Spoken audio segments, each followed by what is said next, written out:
Salut à tous, c'est Laït, bienvenue dans Le Vendredi, c'est manga, le format où on fait un retour des mangas que j'ai pu acheter partout où on peut en trouver. C'est parti!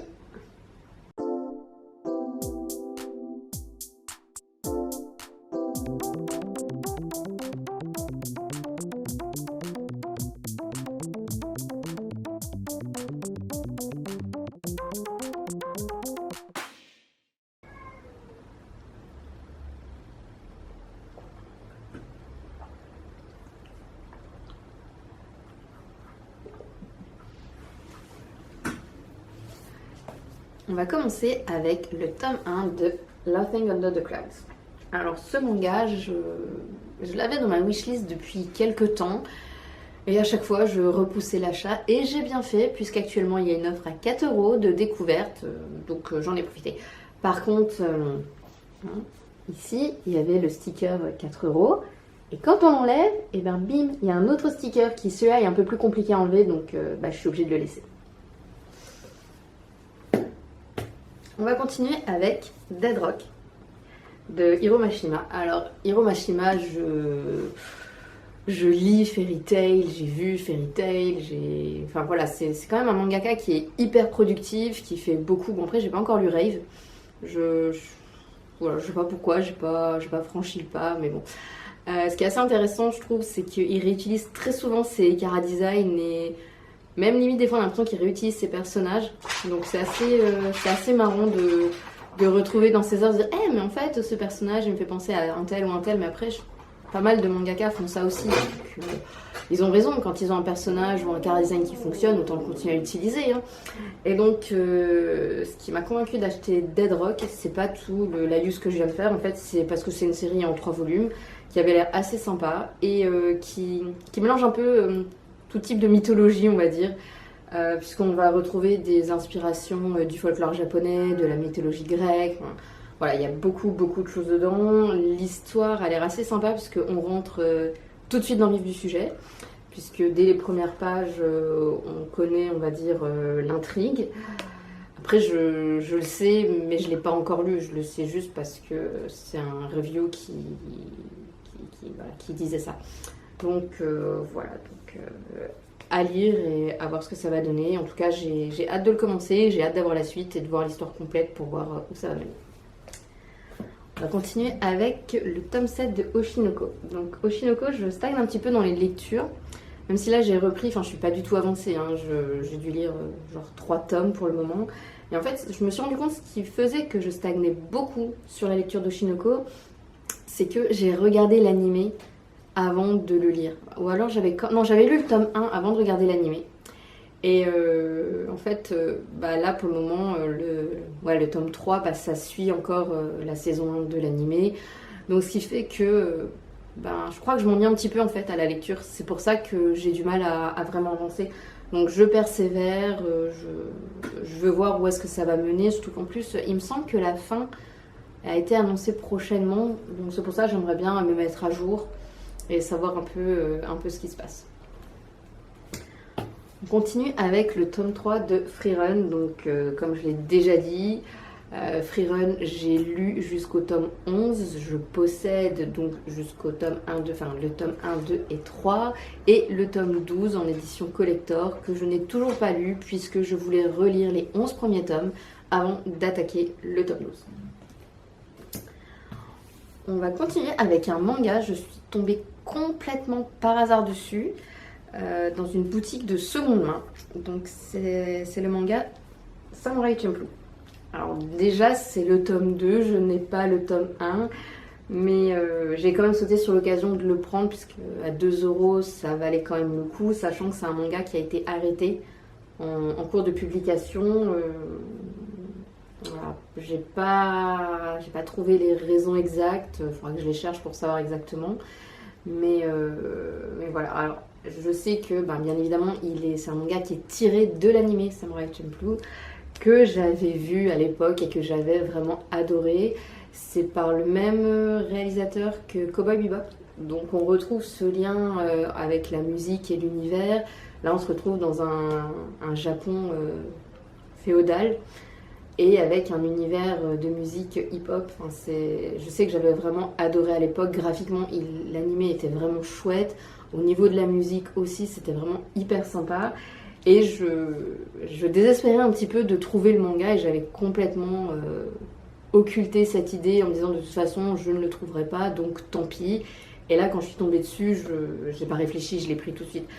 Alors de ce que j'ai vaguement vu, au niveau du dessin, c'est sûr c'est un peu différent que l'anime, ce qui est tout à fait normal, mais graphiquement il a l'air assez intéressant.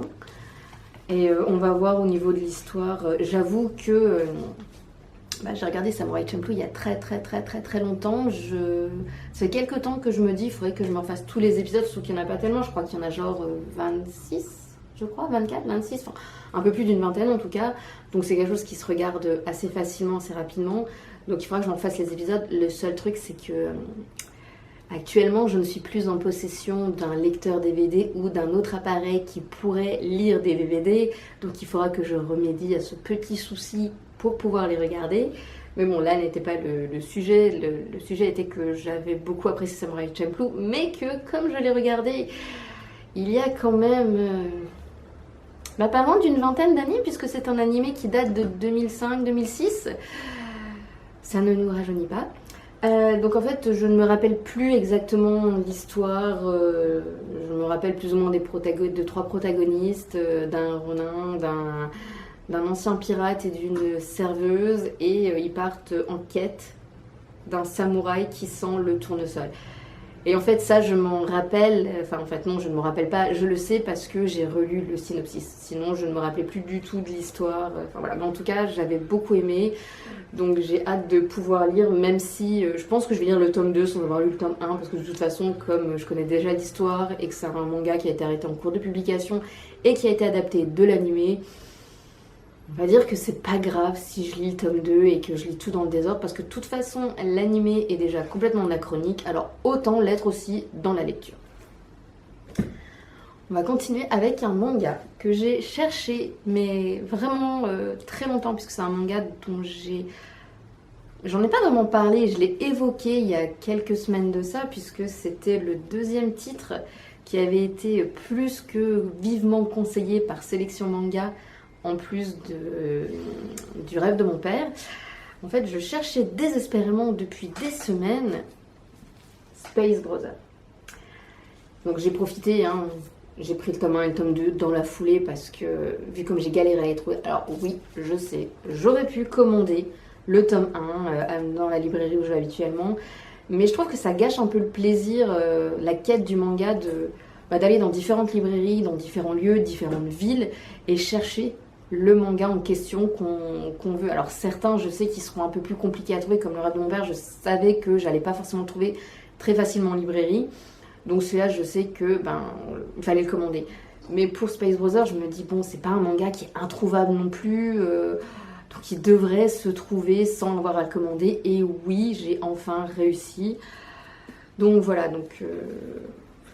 juste tout ça pour dire que ce que j'apprécie aussi dans les achats mangas, c'est pas seulement dilapider de l'argent dans des mangas et faire des découvertes, c'est aussi cette quête de recherche d'un manga, d'en découvrir un, soit par hasard en flânant dans une librairie, ou d'en découvrir un au travers d'une vidéo, d'une recommandation, des sorties qu'on va pouvoir voir à travers différents médias, et ensuite de le chercher, cette quête de trouver les 10 mangas qu'on souhaite lire. Et ça, je trouve que c'est assez fascinant d'avoir cette quête, de le chercher, de faire plusieurs librairies dans plusieurs villes différentes, de revenir plusieurs fois en se disant « Ah, peut-être que cette fois, ils vont l'avoir !»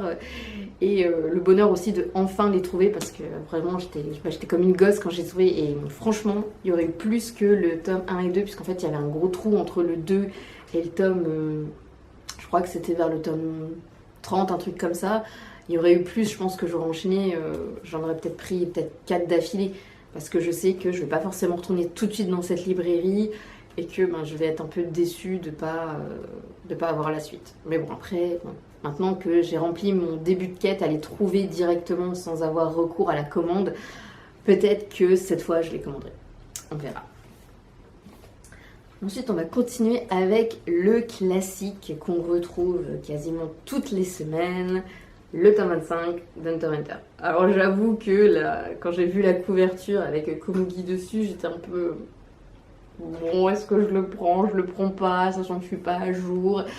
Après, c'est pas que j'aime pas Komugi, hein, au contraire, c'est un personnage qui est vraiment très intéressant et que je trouve qui est hyper important dans l'arc des fourmis chimères.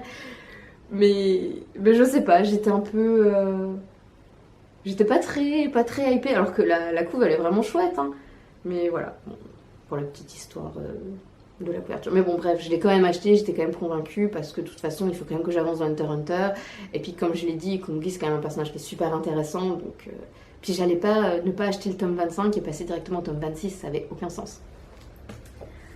On va continuer avec un manga qui est des années 80, que je n'ai jamais lu, que je n'ai jamais vu, et qui vient d'être réadapté par Netflix, Ranma 1 Et c'est vrai que ce manga, pendant mon adolescence, j'étais hyper curieuse puisque...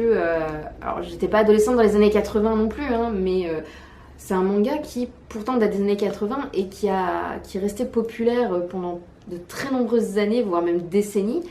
Et pendant mon adolescence, j'en entendais beaucoup parler. Il y avait toujours l'animé qui tournait. Enfin, c'était quelque chose qui m'intriguait. Mais j'avais jamais franchi le pas à le regarder ou à le lire.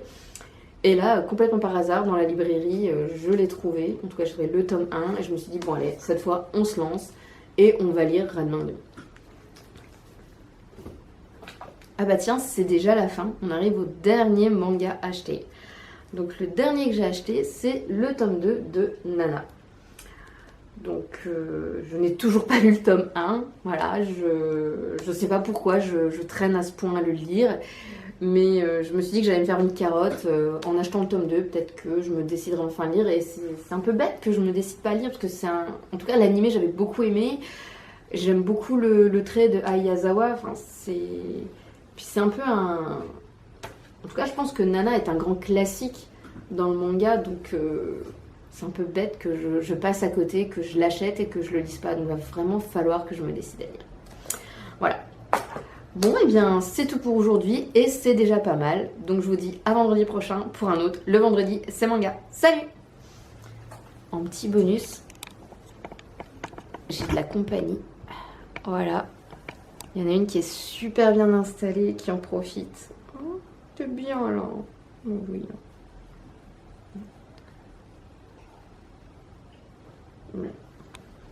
Bah, c'est ici qu'on va vous laisser. À la semaine prochaine!